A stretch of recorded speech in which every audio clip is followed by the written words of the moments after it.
सिर्फ ये सजे सजाए डाइस पर जज्बाती या इनकलाबी तकरीर करने वालों का नाम मजलिस नहीं है। जब मुसलमानों को जरूरत होगी तो बुत परस्तों के दरमियान में नारे तकबीर की आवाज को बुलंद करने वालों की जमात का नाम मजलिस इत्तेहाद मुस्लिमीन है।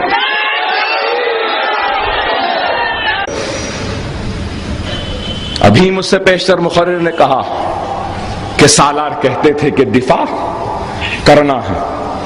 माफ करना नौजवानों, हर दिफा का अब ये आलम हुआ हैदराबाद में। तो फिर आप जिलानी साहब ने हमारी इतनी तारीफ की, कहा कि ऐसे की जरूरत है, मगर मैं माफी चाहते हुए कहूंगा आपसे, मेहमान के सामने कह रहा हूं, हमारा मिजाज तो ये हो गया, फत्तर आया, तकबर भाई कहां है, फत्तर आया, आ जाओ, मार रहे भाई आ जाओ, गड़बड़ोरी आ जाओ। अरे बाबा मैं तो आऊंगा, मेरे आने से पहले जरा तुम तो हिसाब किताब कर लो बराबर। नहीं बोलते, क्या बोलते, हाँ भाई आप आओ करेंगे, अब मैं आके कराना कर देना, उसके बाद में बचाना मेरा काम है।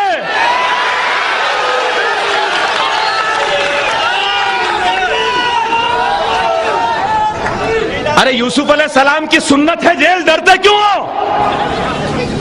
जेल में नहीं गए क्या? हम यतीम यसीर हैं, हमारी हाल नहीं, औलाद नहीं, हमारे बच्चे नहीं, हमारी मां नहीं, हमारे बाप नहीं थे क्या? हमारा खानदान नहीं? अरे मुसलमानों, तुम मुसलमान हो, तुम मुसलमान हो। अल्लाह की राह में जो शहीद होता है उसको जन्नतों में जन्नत सबसे अफजल जन्नत मिलती है। कौन सी जन्नत?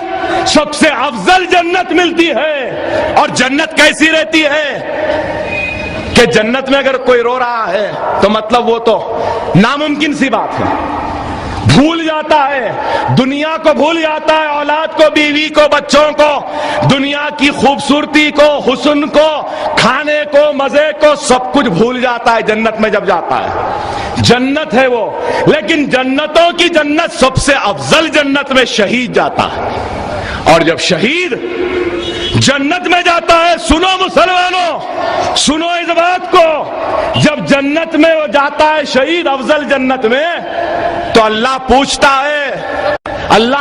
है उससे, बता मेरी राह में शहीद होने वाले, बता मेरी राह में शहीद होने वाले, तुझे मेरी जन्नत कैसी लगी?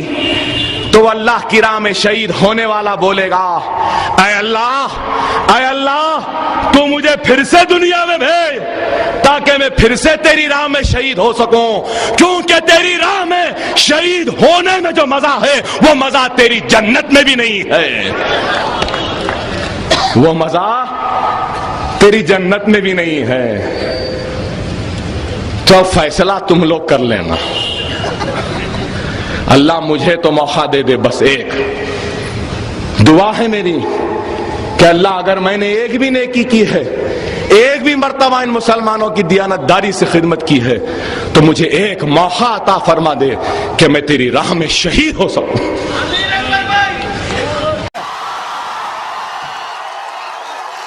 अरे आंध्रा तो यूं ही मैं फिर सकता हूं। आंध्रा छोड़ो, मजलिस कर्नाटक और महाराष्ट्र में भी जाएगी, मुसलमानों को बेदार करेगी, मुनज़्ज़म करेगी, मुत्तहद करेगी और उनके इत्तेहाद के जरिए हुकूमत को घुटनों पे ला देगी और झुका देगी उनको। अगर तुम समझ रहे हैं कि आंध्रा में मजलिस को परेशान करो, मजलिस बाहर नहीं निकलेगी। जब मजलिस पर दुश्मन ने जितनी शिद्दत से वार किया, मजलिस उतनी शिद्दत से कामयाब हुई। गैसो असेंबली इलेक्शन में लोग बोले मजलिस के 5 भी नहीं आते, 5 नहीं आए, बाबा 7 आ गए।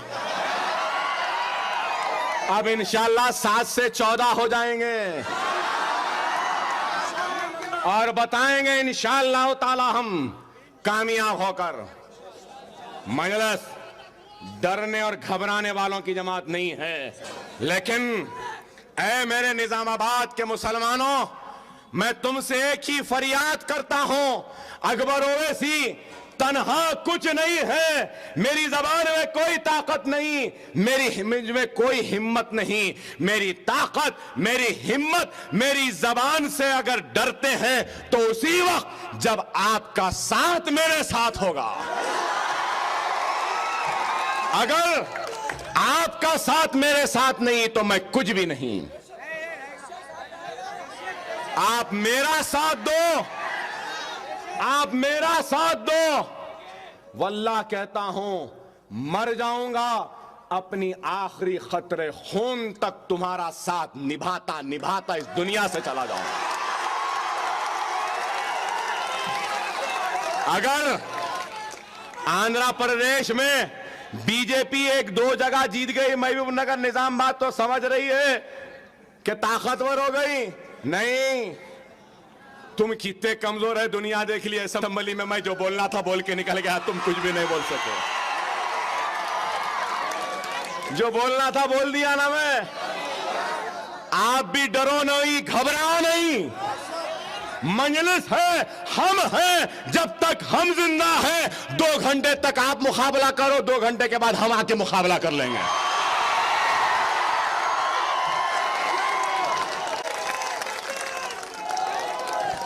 अरे मेरे भाई, आज आप गौर करें, आज आप गौर करें, यहां कितना मजमा है। यहां से लेके मेरी नजर जहां तक जा रही है वहां तक मजमा है। आप बोलेंगे कि अकबर साहब आज आप कांग्रेस को बुरा बोल रहे हैं, बीजेपी को बुरा बोल रहे हैं, तो फिर हम अपने वोट को किसको डालना? एक सवाल आएगा। अरे निजामाबाद के गयूर मुसलमानों, मैं पहले भी बोला, अभी भी बोल रहा हूं, बीजेपी उसके वोट लेगी, कांग्रेस उसके वोट लेगी, तेलुगु देशम उसके लेगी, जगन की पार्टी नहीं आई है उन्हें भी वोट लेगी। मुसलमान अगर अपना वोट ले लेगा तो इंशाअल्लाह ताला निजामाबाद से ये घेरुआ झंडा निकल जाएगा और हरा झंडा आएगा। अरे अल्हम्दुलिल्लाह, मजलिस जहां जाती है वहां हिम्मत के साथ काम करती है। तुम आंध्रा की बात कर रहे हो, अरे मजलिस महाराष्ट्र को फतेह करने पे निकल चुकी है। तुम आंध्रा की असेंबली की बात कर रहे हैं, आइंदा महाराष्ट्र की असेंबली में भी ला इलाहा इल्लल्लाह मोहम्मद रसूलुल्लाह मजलिस का नुमाइंदा होगा। मैं सलाम करता हूं नांदेड़, जालना, बीड़, उस्मानाबाद, लातूर, औरंगाबाद, किनवट और इन सारे इलाके के मुसलमानों का। समझ रहे हम डर जाएंगे, घबरा जाएंगे। अरे डरने और घबराने वालों का नाम मजलिस इत्तेहाद अल मुस्लिमीन नहीं है। हम ऐसे चीफ मिनिस्टर बहुत देखे, बहुत आए, बहुत गए, कुछ भी हमारा बिगाड़ नहीं सके, कुछ भी कर नहीं सके। अरे मैं असेंबली में कहा था, आज भी कह रहा हूं, मुसलमान उस वक्त तक अपनी जिद्दोजहद को जारी रखेगा जब तक कि बाबरी मस्जिद नहीं बन जाती और चार मीनार के दामन से वो गैर कानूनी मंदिर नहीं हट जाती। ये मुल्क कहां जा रहा है और ये लोग कहां? मुल्क किस तरफ जा रहा है? बंबई के हालात को देखिए, किस तरीके से गुजरात के हालात को देखिए, बयानात को देखिए। बाल ठाकरे का बयान क्या आया? बाल ठाकरे बयान देता है, कहता है कि इस्लामिक टेररिज्म के खिलाफ आवाज है और इस्लामिक टेररिज्म वो नासूर है, ट्यूमर है, जिसका जवाब मालेगांव के धमाकों के जरिए हिंदुस्तान के हिंदुओं ने मुसलमानों को दिया। आप बताइए, क्या ये हक की बात हुई? वो हिंदुस्तान जिसकी बुनियाद नॉन वायलेंस पर रखी गई, क्या आज आप दहशतगर्दी को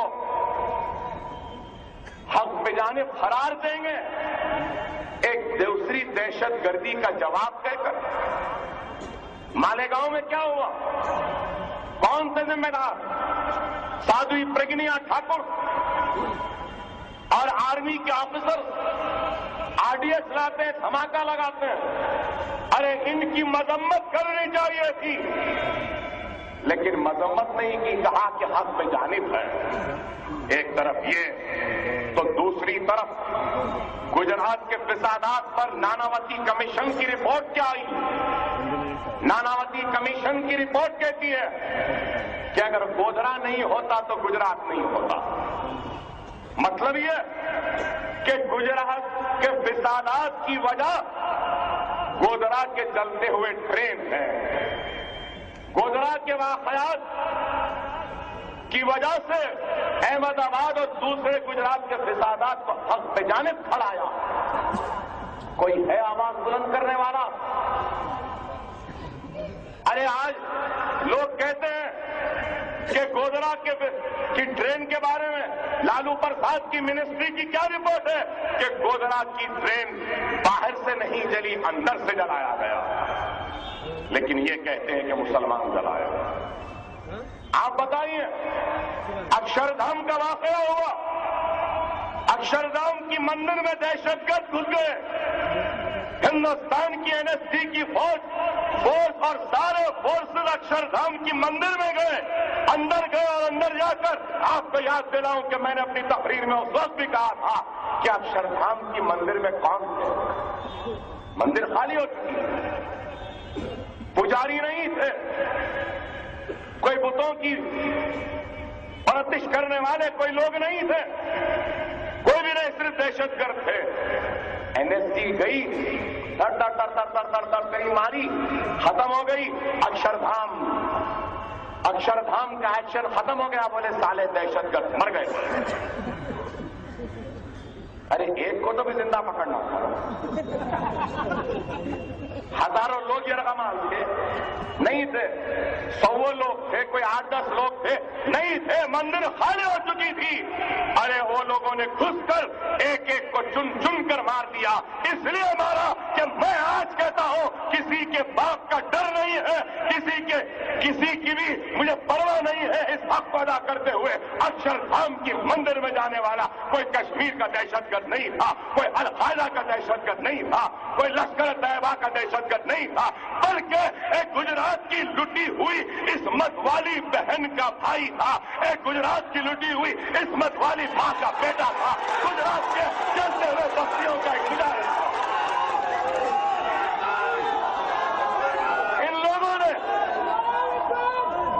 इन लोगों ने उनको मार दिया और दुनिया के सामने उस हकीकत को आने से रोक दिया। अरे आज भी मैं यहां खड़ा के कहता हूं, ऐवान असेंबली में भी कहा, यहां भी कहता हूं कि हिंदुस्तान में दहशतगर्दी की पैदावार और दहशतगर्दी को जन्म देने वाले उस गोग का नाम बीजेपी है, आरएसएस है, संघ परिवार है, विश्व हिंदू परिषद है, हिंदू वाहिनी है, बजरंग दल है, अडवाणी है, वाजपेयी है, कल्याण सिंह है, उमा भारती है, बाल ठाकरे है, शिवसेना है। लोग बोलेंगे अकबर क्या बात कह रहा? अरे मैंने असेंबली में भी कहा, यहां भी आपसे भी सवाल है। बाबरी मस्जिद के शहादत से पहले क्या हिंदुस्तान में बम धमाके होते थे?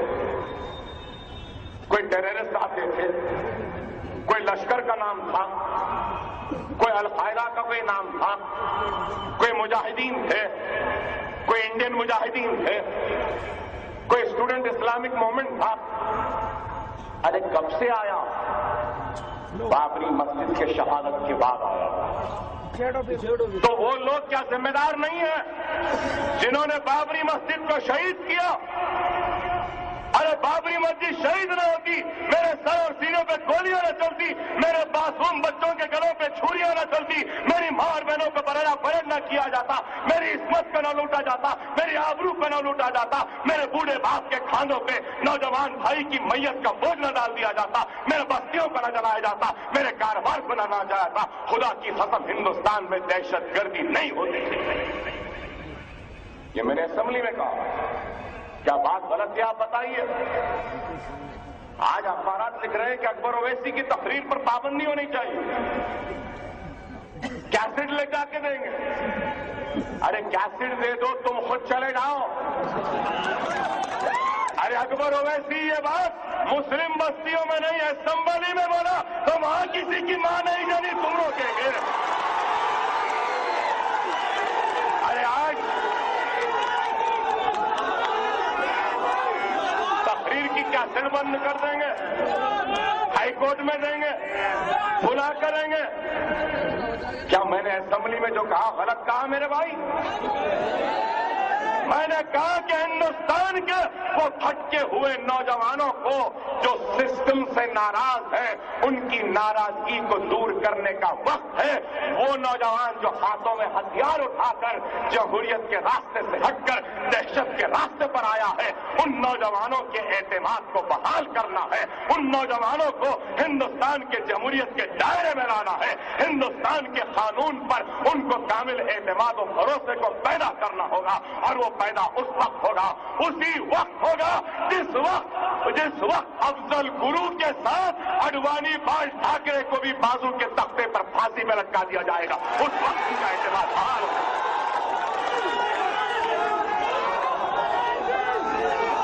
इन मुसलमानों का एतमाद उस वक्त बहाल होगा, इन मुसलमानों का भरोसा हिंदुस्तान के कानून पर उस वक्त होगा जब टाइगर मेमन के साथ बाल ठाकरे को भी बाजू की कोठरी में डालकर सजा दी जाएगी, तो मुसलमान का एतमाद बहाल होगा। क्या मैं जो कह रहा हूं गलत है? फिर कहते हैं कि मजलिस वरगला रही है, मजलिस भटका रही है, अकबर ओवैसी फिरका परस्त है। अरे सीना ठोक कर कहता हूं, हाँ मैं फिरका परस्त ही नहीं हूं, बल्कि मैं मुस्लिम परस्त हूं, गुलामान मोहम्मद रसूलुल्लाह सल्लल्लाहु अलैहि वसल्लम का परस्त।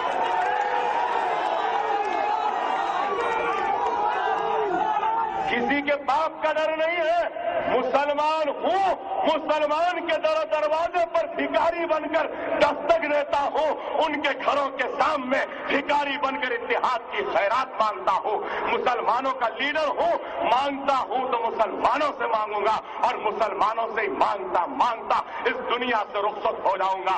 कभी मिट्टी के बुतों की पूजा करने वालों के पास जाकर कभी नहीं मांगूंगा।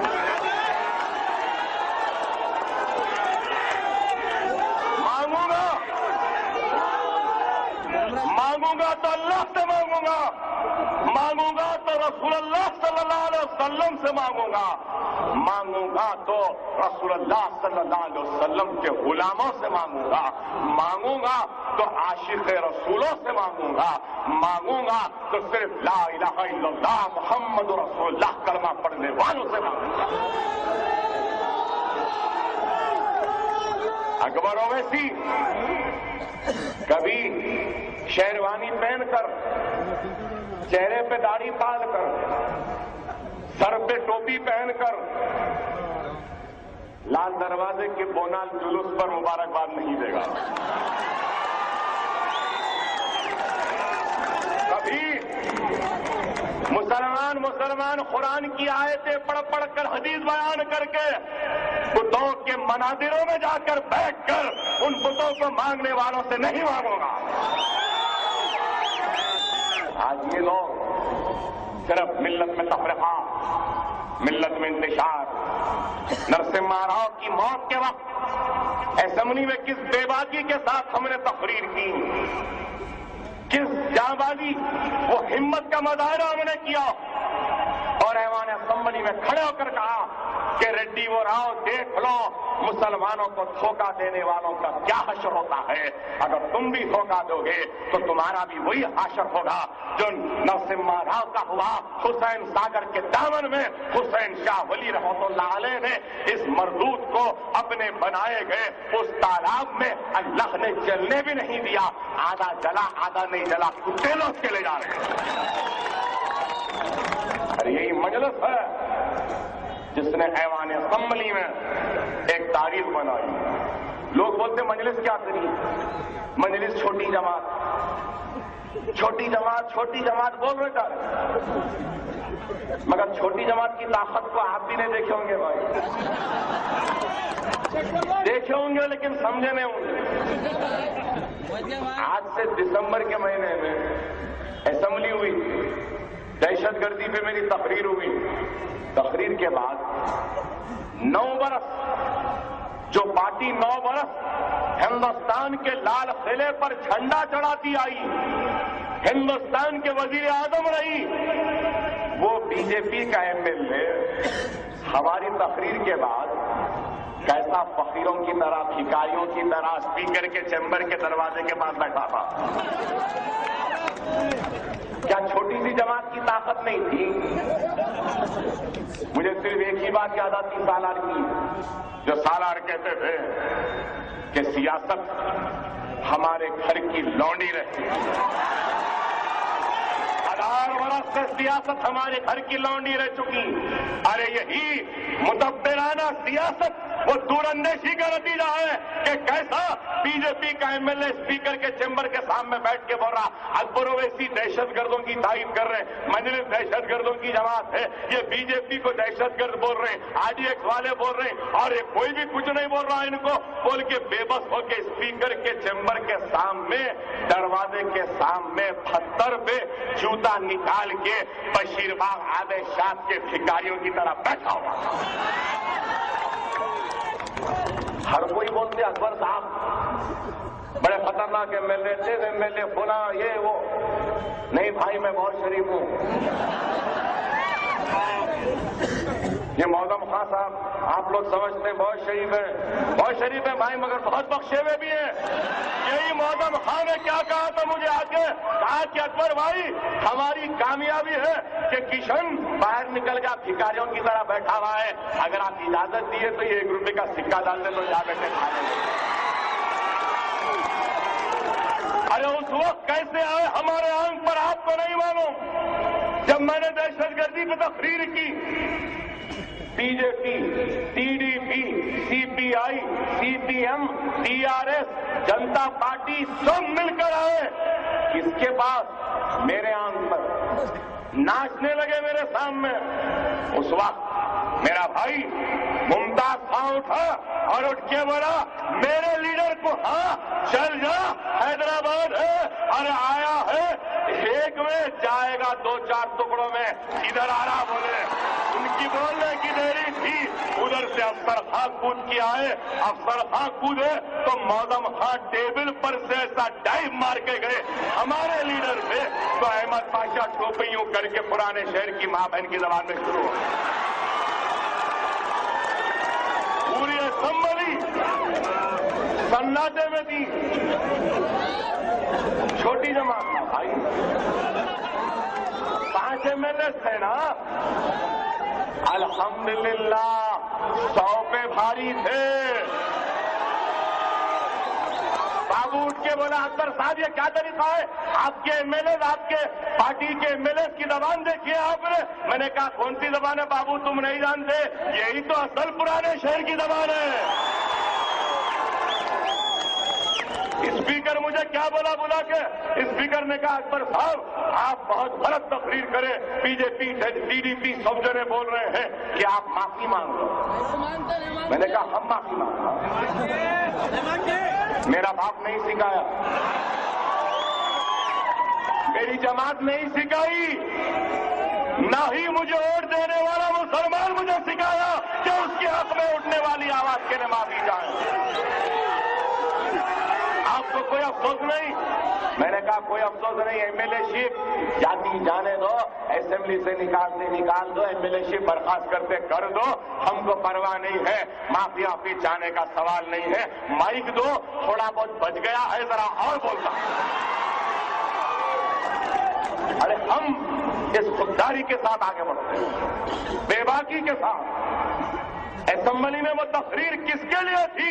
मेरी जात के लिए नहीं थी, मेरी जमात के लिए नहीं थी, बल्कि तकरीर थी तो मुसलमानों की गैरत के लिए, मुसलमानों के इत्तेहाद के लिए, मुसलमानों की खुददारियत के लिए, मुसलमानों की ताकत के लिए, मुसलमानों के बुलंद अज़ान के लिए, मुसलमानों के बुलंद हिम्मत और मुसलमानों की सरबुलंदी के लिए। असेंबली में कैसे कैसे लोग हैं मेरे भाई, अरबपतियां खरबपतियां, दहशतगर्दा सब है। हम किसी से नहीं डरे। क्यों नहीं डरे? इसलिए नहीं डरे क्योंकि हमको मरकर अल्लाह के सामने हाजिर होना है। और जब हम अल्लाह के सामने हाजिर होंगे तो हौज़े कौसर के बाद जब सरकार की दीदार का हमको शर्फ हासिल होगा तो सरकार मोहम्मद मुस्तफा सल्लल्लाहु अलैहि वसल्लम जरूर हमको देखकर मुस्कुराएंगे। और जब मुस्कुराएंगे तो हम कहेंगे कि सरकार आपकी मुस्कुराहट के हकदार सिर्फ हम नहीं हैं बल्कि हमको इस काबिल बनाया तो इस मुसलमानों के इत्तेहाद ने, इनके वोटों की ताकत ने हमारी साथ, आप इनको भी देखकर मुस्कुराइए। और जरूर मेरा ईमान कहता है कि हौज़े कौसर पे जब आप हम सब खड़े होंगे तो रसूलुल्लाह सल्लल्लाहु अलैहि वसल्लम आपकी तरफ भी जरूर देखकर मुस्कुराएंगे और कहेंगे, इस वास्ते मुस्कुराएंगे कि ये वही गयूर कौम है जो हैदराबाद की सरजमीन दक्कन से पैदा हुई है। ये वही गयूर मुसलमान है जिन्होंने तस्लीमा नसरीन को उसके हकीकी चेहरे को दिखाया, गुस्ताखी पर उसका मुकाबला किया, उसको हिंदुस्तान से भगाया, न सिर्फ यहां से भगाया बल्कि दुनिया में सर छुपाने की आज उसको जगह नसीब नहीं है। ये आपकी और हमारी जमात के इत्तेहाद का नतीजा है। मजलिस ने काम किया, बच्चों की स्कॉलरशिप, फीसेस, सरकार की शान में डेनमार्क में कार्टून आए, मजम्मती करारनामा हिंदुस्तान में कहीं नहीं आया। ऐवान असेंबली, अफगानिस्तान में जंग हुआ उस वक्त करारनामा, इराक पर जंग हुआ उस वक्त करारनामा, रुद्रारम मुतंगी की मस्जिद के शहादत उस वक्त, गरीब यतीम बच्चियों की शादी के इंतजाम के लिए हुकूमत से मुतालबा, मजलिस की नुमाइंदगी, 218 करोड़ तक बजट को पहुंचाया, मजलिस की नुमाइंदगी। अरे असदुद्दीन ओवैसी साहब धुलिया गए, धुलिया के पिता सदा मुसलमान जो खेतों में कई दिन तक छुपे थे, वहां कौन गए? असदुद्दीन ओवैसी साहब गए। सदर कुल-हिंद मजलिस से इत्तेहाद अल-मुस्लिमीन गए। मालेगांव कौन गए? बैरिस्टर असदुद्दीन ओवैसी साहब गए। गुजरात में बच्चा, गुजरात में एक लड़की को गोली मार दी गई, उस लड़की को गुजरात से पोस्टमार्टम करके बंबई उसकी लाश को कौन लाए? बैरिस्टर असदुद्दीन ओवैसी साहब। उसके नमाज जनाजा में कौन मुसलमानों को हिम्मत देकर शरीक करवाया? बैरिस्टर असदुद्दीन ओवैसी ने करवाया। हिंदुस्तान की पार्लियामेंट में खड़े होकर मेरे सदर ने कहा कि हिंदुस्तान का सबसे बड़ा जंगली जानवर है तो नरेंद्र मोदी है। किसने कहा? मेरे सदर ने कहा। हिंदुस्तान की पार्लियामेंट में तहरीर की, मुदल्लिल बहस की। अरे मैं मैगजीन नहीं लाया, भूल गया, वीकली संडे मैगजीन लाना चाहता। आप लोग जाकर देखिए इस महीने की यंग एमपी जो सबसे ज्यादा इस पार्लियामेंट में बहस करें, मुबाहिसा करें और मुदल्लिल बहस करते पार्लियामेंट में मौजूद रहते।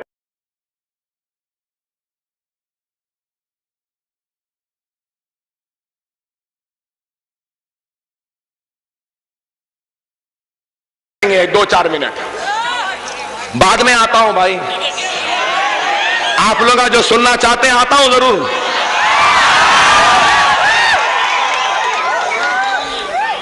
असेंबली, मैं जब पहली मर्तबा असेंबली में गया था, मुमताज खान साहब भी मेरे साथ थे, पहली मर्तबा गया। बीजेपी वालों की तादाद 12 या कुछ थी शायद, खान साहब 12 एमएलए थे। बीजेपी वाले उठकर ऐसी जहर आलू तहरीर कर रहे थे, मुसलमान ऐसे, मुसलमान वैसे, मुसलमानों का ऐसा, मुसलमानों का वैसा। असद साहब उठ के एक वक्त जवाब दिए, 2 वक्त जवाब दिए, खूब दिए, फिर बोले। मैं फिर खान साहब को याद होगा, असद भाई से बोला, असद भाई आप जरा ठहर जाओ, जरा अब मैं बोलता हूं। तो असद भाई बोले मेरे को क्या बोलने वाले? मेरा जबरदस्त बोलूंगा मैं, ये लोगों को मैं जानता हूं, आप बहुत ज्यादा पढ़े लिखे हैं, मैं उतना पढ़ा लिखा नहीं हूं, इनका मैं हैंडल कर ले सकता हूं। मुमताज खान साहब भी बोले क्या बोलने वाले हैं अकबर साहब? जरा सुनो खान साहब, आपकी और मेरी जबान में बात करने वाला हूं। खड़े रहेगा, मुसलमान ऐसे मुसलमान वैसे बोलते, असेंबली में खड़े रह के बोलने लगा, अरे मुसलमान ये मुल्क को चाहने वाला है, मुसलमान ने इस मुल्क को ताजमहल दिया, कुतुब मीनार दिया, किले गोलकुंडा दिया, ये दिया वो दिया, सब बोलते बोलते उसके बाद बोला अरे वो हम ही मुसलमान थे। जब मानसिंह ने जोधाबाई को पेश किया तो हमने लिया।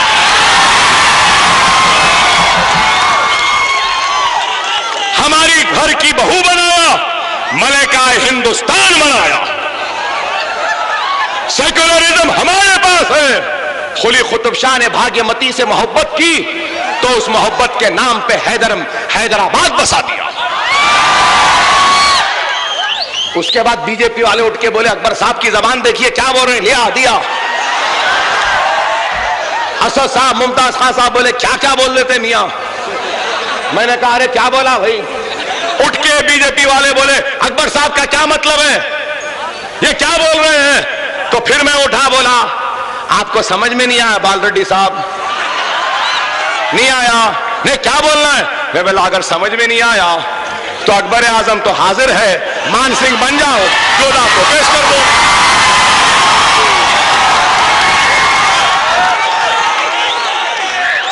अरे रे रे रे रे बोल के पूरे बैठ गए। अरे भाई क्या गलत बोला?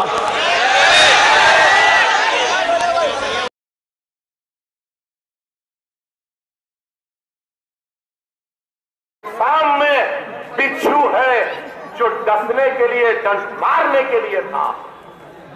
अरे ऐसा जुल्म, ऐसी ज्यादती, पुलिस कस्टडी, 10-10 पुलिस वाले, वीडियो कैमरा।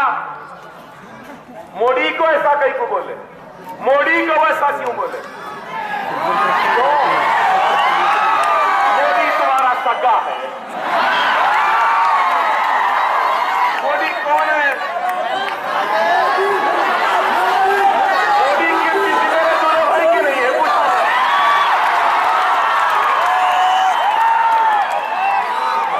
तो फौरन परेशान है, बोले क्या मतलब अकबर भाई आपका? अकबर साहब क्या मतलब? मैंने कहा मतलब नहीं समझ में आया तो बुलाओ, पूछ लो।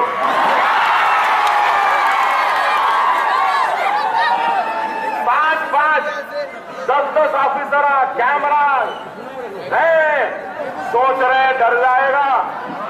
अरे बाबा ये डरने वालों का नाम मजलिस नहीं है। अगर अकबर ओवैसी डरेगा, अकबर ओवैसी का सर झुकेगा। अगर अकबर ओवैसी परेशान हो जाएगा तो अकबर ओवैसी नहीं बल्कि सारे हैदराबाद वो हिंदुस्तान के मुसलमानों के सरों को झुकाने के बराबर है। अकबर ओवैसी अपना सर नहीं झुकाएगा।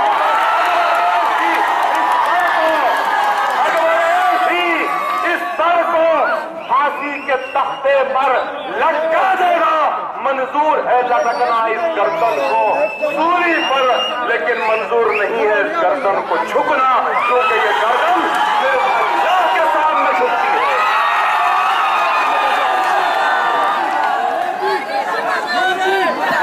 अरे आज याद रख लो, अगर अल्लाह को राजी करना है, अल्लाह को राजी करना है और दुनिया को झुकाना है तो अल्लाह से डरो और अपने सर को बारगाह रब्बुल इज्जत में झुकाओ। मेरी मुराद है नौजवानों, अगर तुम अकबर ओवैसी जैसा बनना चाहते हो, बोलना चाहते हो, लड़ना चाहते हो, गुस्सा पैदा करना चाहते हो, हक लेना चाहते हो, तो सबसे पहले अपने रूठे हुए अल्लाह को मना लो, नमाजों के पाबंद बन जाओ, कुरान को तर्जुमे से पढ़ो, सुन्नत रसूलुल्लाह पे अमल करो और अपने आखिरत की फिक्र करो। तो फिर देखो अल्लाह भी राजी हो जाएगा और दुनिया भी तुम्हारे सामने झुकने पर मजबूर हो जाएगी।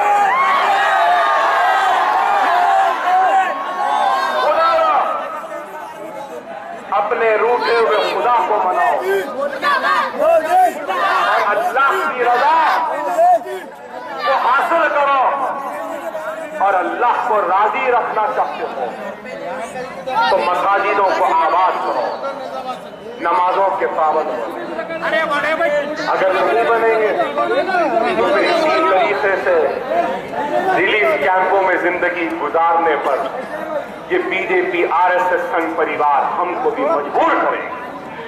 खुदारा मुसलमानों, मुल्क के हालात नाजुक है। आज नरेंद्र मोदी तेजी के साथ आगे बढ़ रहा है। क्या बोलूं मैं?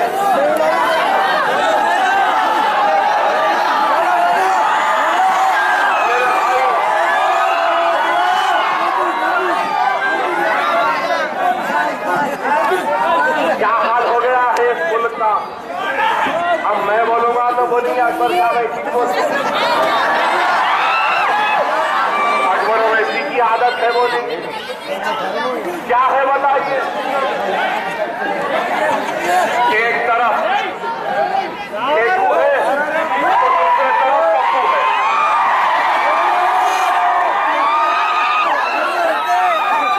अब बताइए, अब हिंदुस्तान करे तो क्या करे? या तो पप्पू का हाथ पकड़े या केतु का हाथ पकड़े।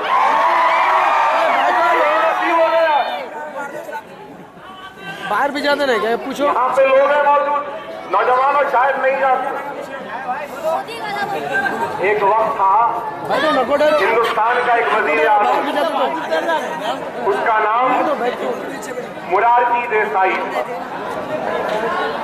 और वो मुरारजी देसाई दावा करके ये कहता था कि हाँ मैं पेशाब पीता हूँ। यहाँ पहले मजलिस के जलसों में सामने बुजुर्ग दिखते थे, बुजुर्गों को छोड़ना पड़ रहा है।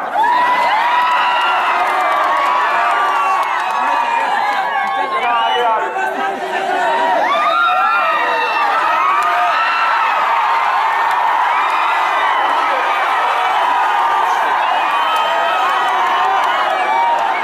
ये मौलवी साहब बोलेंगे।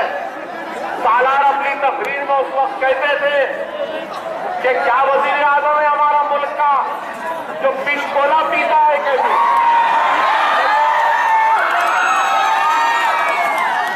तो वो मुरारजी देसाई बोलता था, हाँ मैं पीता हूँ पिशाब, अपना पीता हूँ, आपको क्या प्रॉब्लम है? कहता।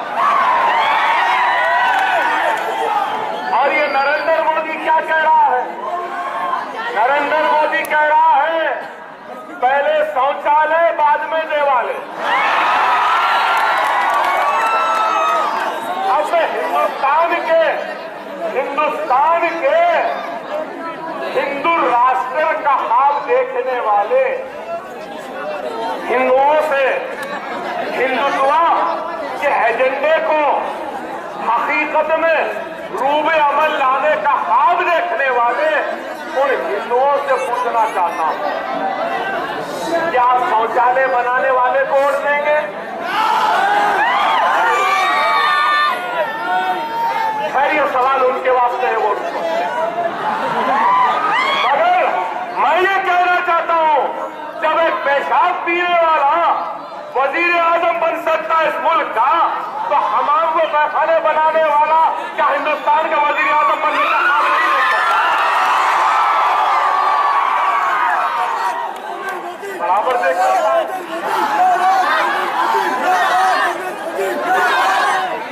तो बीजेपी शौचालय बनाने वाले को वजीर आजम बनाना चाहते हैं। वाह, क्या नसीब है, क्या मुकद्दर हो गया मेरे मुल्क का। जबकि कभी ये मुल्क सोने की चिड़िया कहलाया जाता है। खामखा के आज लोग बोल रहे हैं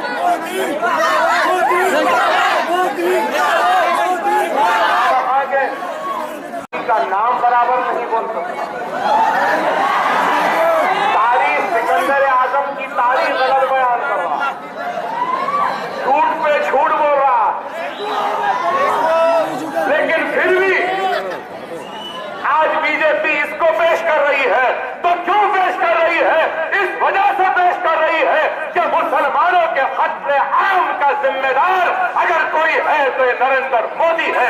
मुसलमानों की बस्तियों को लूटने वाले का जिम्मेदार अगर कोई है तो नरेंद्र मोदी है। हमारी इस्मतों को लूटने का या लुटवाने का जिम्मेदार अगर कोई है तो नरेंद्र मोदी है। हमारे बस्तियों को जलाने वालों का नाम ये नरेंद्र मोदी के लोग हैं।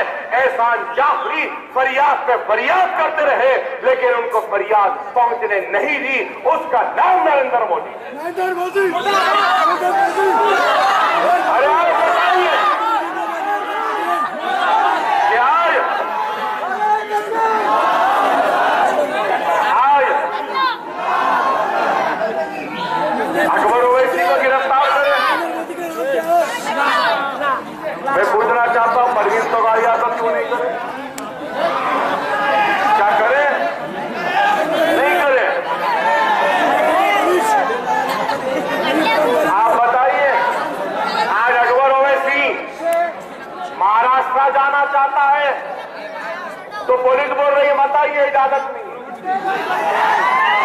कर्नाटक जाना चाहते हैं मत जाइए इजाजत नहीं।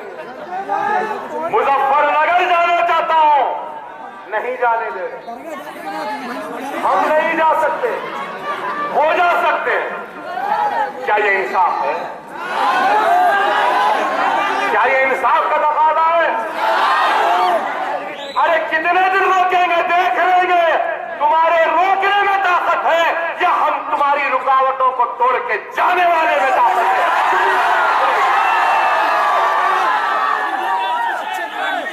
अरे आज नहीं जा सकते ना, जरूर हम जाएंगे। राजस्थान जाएगी मजलिस, बिहार जाएगी मजलिस, उत्तर प्रदेश जाएगी, महाराष्ट्र जाएगी, कर्नाटक जाएगी, मध्य प्रदेश जाएगी। है मोदी तेरे घर पे भी आके दस्तक देगी।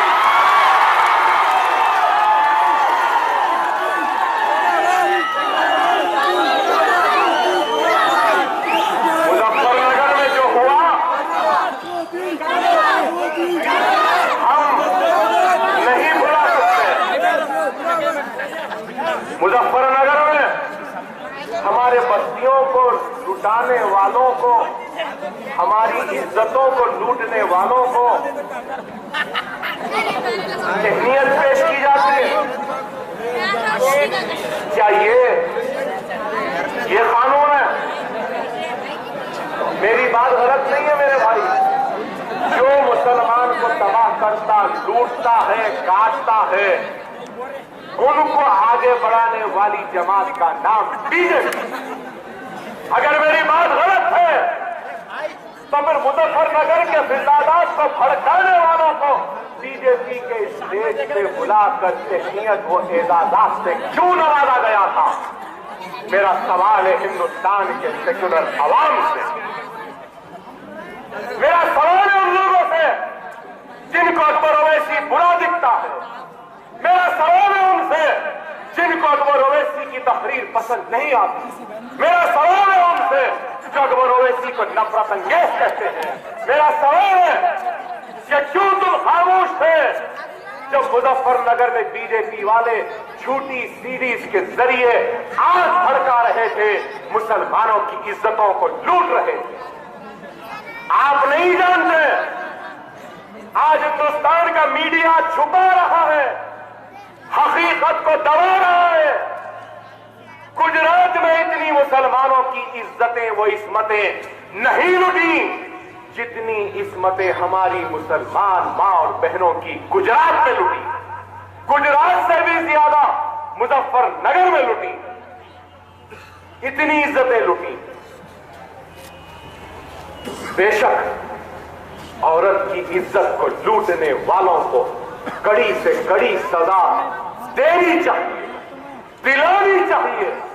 हमारा मजहब तो कहता है कि उन दरिंदों को बाजारों में लाकर चौराहों में बांध के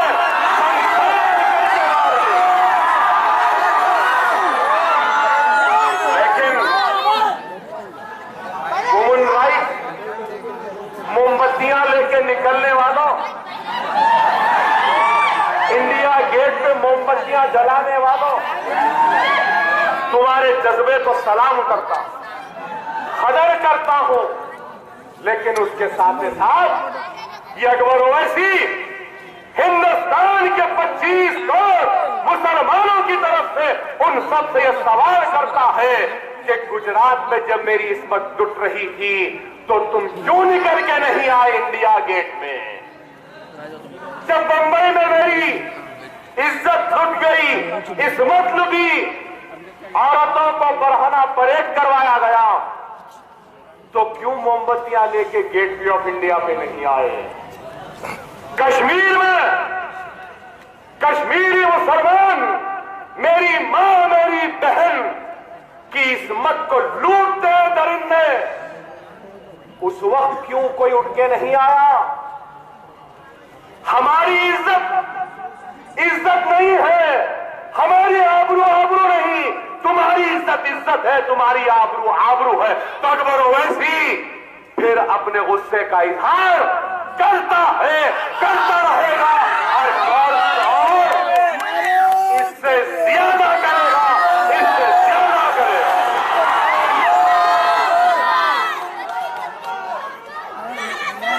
मेरी मां की इज्जत क्या हिंदुस्तान की इज्जत नहीं? क्या मेरी बहन की आबरू, क्या हिंदुस्तान की आबरू नहीं? आसाम के कैंप में रहने वाला मुसलमान क्या हिंदुस्तानी नहीं? गुजरात के कैंप में रहने वाली मेरी मां मुसलमान क्या हिंदुस्तानी नहीं? मुजफ्फरनगर में वो मासूम 2 महीने 1 महीने के मरने वाले बच्चे क्या हिंदुस्तान के बच्चे नहीं? ये मोदी क्या जाने, ना बीवी है ना बच्चे हैं।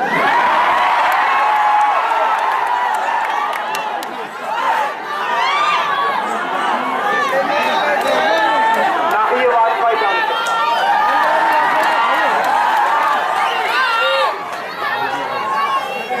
अरे हम मस्जिद के शहादत पे, एहतजाज पे आवाज बुलंद करते हैं तो वफादारी का सर्टिफिकेट मांगते हैं। मस्जिद बनाने का नारा देते हैं तो वफादारी का सर्टिफिकेट। हमारे लिए हक के लिए लड़ते हैं तो टाड़ा की जेल में, फिर आवाज बुलंद करते हैं, जले हुए बस्तियां मिलती, छूटे मुकदमात मिलते हैं, और उसके बाद अकबर ओवैसी आवाज उठाए तो जेल में डालते। लंदन से आया था ना, एयरपोर्ट पे कई मेरे जियाले मुसलमान आए थे, सलाम उनको। अकबर ओवैसी के चेहरे पे कोई शिकम थी, कोई डर था, कोई खौफ था? कभी नहीं। गोलियां चलाए तो खौफ नहीं आया, अब ये दानपत्रों की जेलों से डर जाए। मैं क्या खाने वाला हूं बोलूंगा नहीं, आप जानते हैं क्या खाता हूं, क्या खाता हूं, आप क्या खाते हैं वही खाता हूं।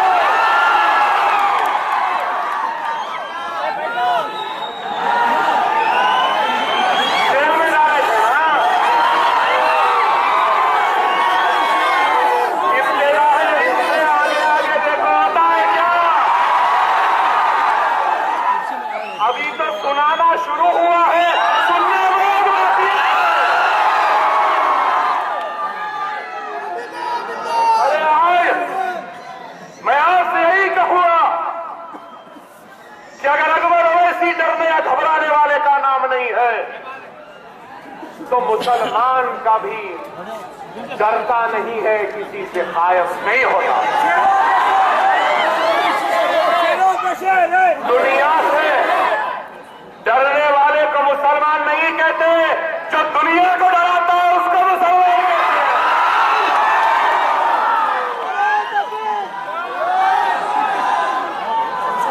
किसी से डरना नहीं, किसी किसी से घबराना नहीं, मौत आनी है तो आएगी जरूर, कोई नहीं रोक सकता।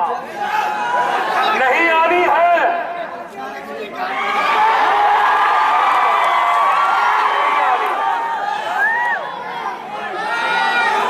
डरो नहीं, घबराओ नहीं। मजलिस आपकी जमात है। अकबर ओवैसी जेल में चला गया तो लोग परेशान हो गए, बाद में असद साहब भी जेल में चले गए तो हैदराबाद में सन्नाटा, घरों में परेशानी, हर घर में खौफ। अरे अगर अकबर ओवैसी मर भी जाए, उसकी लाश अगर रोड पर है तो लाश की परवाह ना करो, अपने अज़म, अपने इरादे, अपने हिम्मत, अपने ईमान की इबादत करो। नारे तकबीर कहते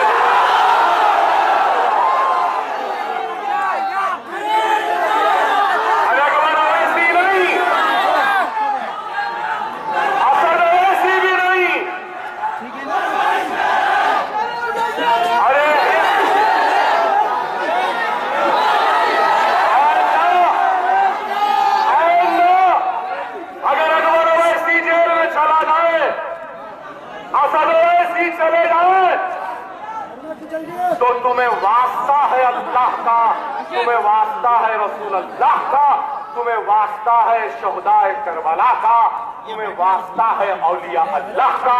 हर घर से अकबर ओवैसी, असद ओवैसी बन के तुम बाजारों में निकल जाना।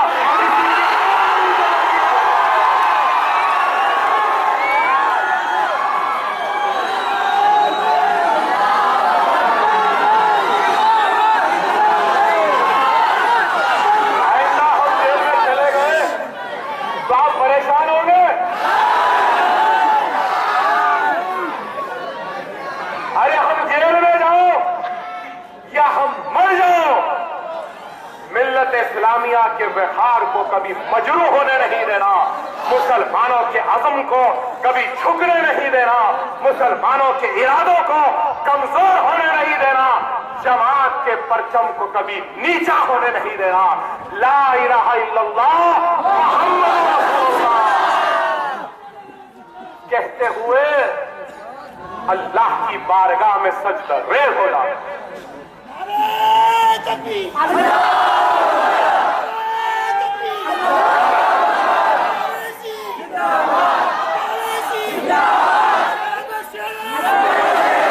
और मेरा ईमान है, मुझे अल्लाह की जात पर कामिल यकीन है कि अगर कल को मैं ना रहूं, कल को अगर असद साहब ना रहे तो अल्लाह असदुद्दीन ओवैसी और अकबरुद्दीन ओवैसी से ज्यादा जाबाज, ज्यादा नेक, ज्यादा काबिल रसूल अल्लाह के किसी उम्मती को आपकी क़यादत की जिम्मेदारी दे देगा।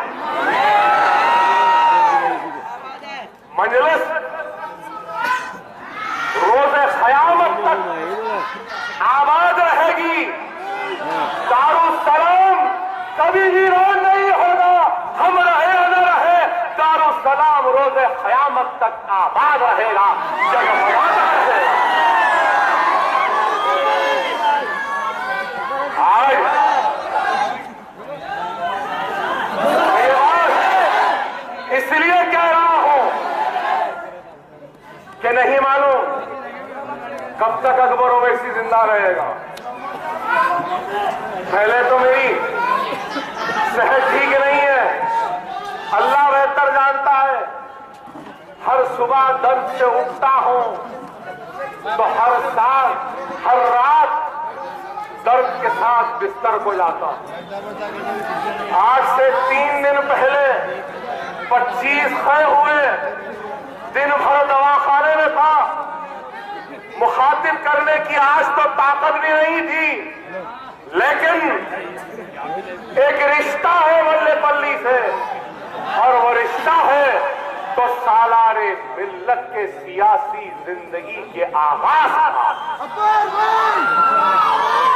एक रिश्ता है इस सरजमीन मल्लेपल्ली से, जहां पर असदुद्दीन ओवैसी साहब और मेरा बचपना मल्लेपल्ली के बड़ी मस्जिद के अतराफ खेलते हुए खिलखिलाते हुए गुजरा। एक रिश्ता है मेरा और वो रिश्ता है कि मैंने अपना बचपना गौस भाई के गोद में खेला। अल्लाह मरहूम गौस भाई के खबर को नूर से भरे। इसलिए आया हूं, रोजाना फोन आते हैं, मैसेज आते हैं, मार देंगे अकबर ओवैसी तेरे को, मार दो, चूड़ी का बच्चा है।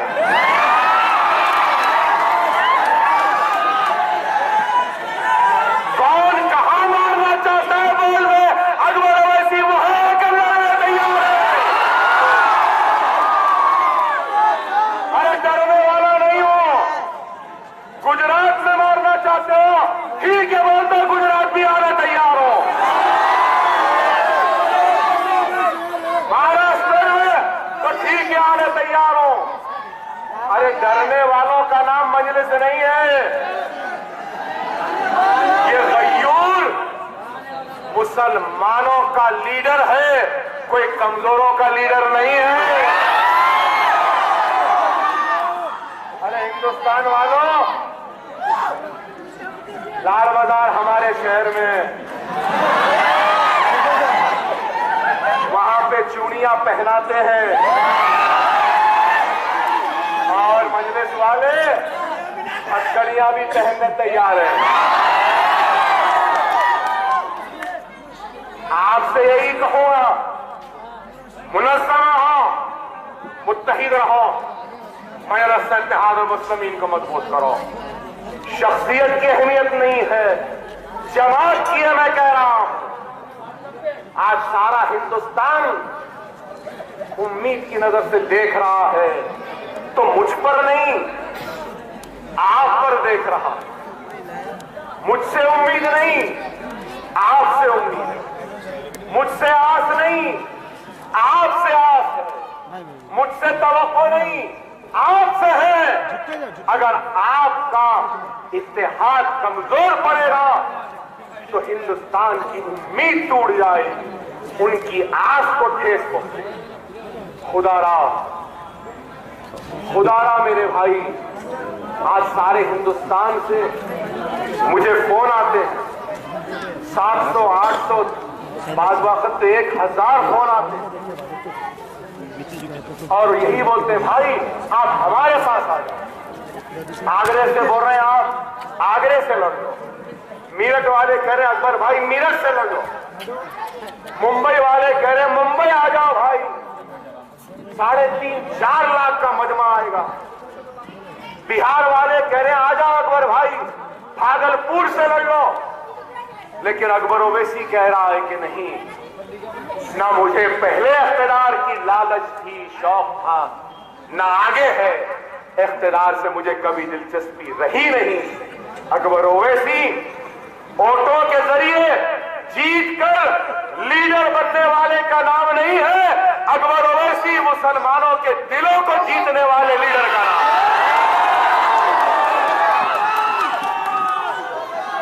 अरे हम आज हैदराबाद से आगे बढ़ना चाहते हैं और हम हैदराबाद से आगे कब बढ़ सकते हैं? जब आप कहेंगे कि जाओ अकबर ओवैसी, जाओ असद ओवैसी, तुम जाओ अहमदाबाद को, तुम जाओ मुजफ्फरनगर को, तुम जाओ बिहार को, हम हैदराबाद की हिफाजत करेंगे तो जब ही हम आगे जाएंगे।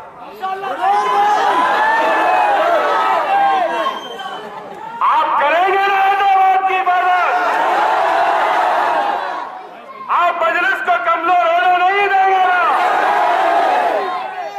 तो हम भी तैयार है आगे बढ़े। आप यहीं रुको, आप यहीं रुको।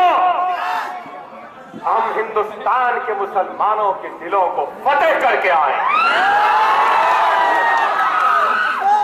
मैं इस जलसे के जरिए हिंदुस्तान के हर मुसलमान को सलाम करता हूं, सलाम भेजता हूं हैदराबाद की तरफ। उनका ममनून हूं, उनका मशकूर हूं कि इतनी मोहब्बत दी। साथ ही साथ एक बात और एक कहूंगा भाई,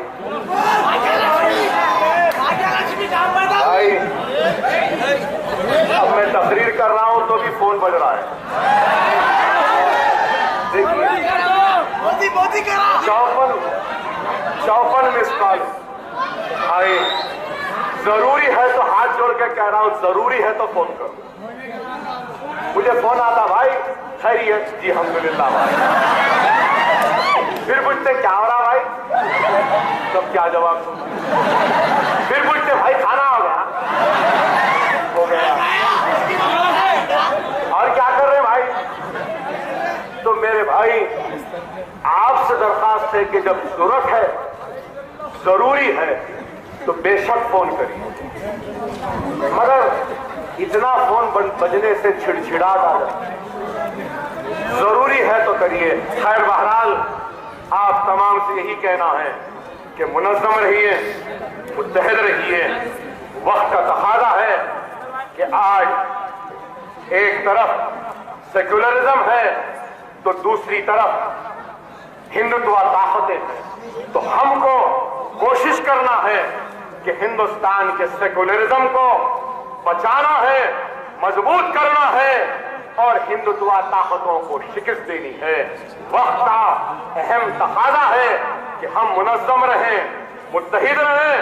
जमात के 7 अराकीन असेंबली नहीं होना है, अब के उससे बढ़ के होना है इंशाअल्लाह। अल्लाह की जात पे भरोसा है कि आप जरूर मजलिस को कामयाब करेंगे, मजलिस को ताकतवर करेंगे। और हर वक्त की तरह मेरा एक हदिया होता है जो मैं सबसे मांगता हूं, मेरी एक ताकत होती है जो मैं आप सबसे मांगता हूं, मेरी एक हिम्मत होती है पहले से ज्यादा आवाज में, गरजदार आवाज में, कि आज फिर से हिल जाए सारा समा, परेशान हो जाए सारे लोग, ऐसी आवाज निकलना उस आगे तक जहां तस्वीर है नकीब मिल्लत की, वहां से भी आनी है, यहां से भी आनी है, यहां से भी आनी है, और घरों में बैठ के सुनने वालों के घरों से भी आनी है। नारे तकबीर,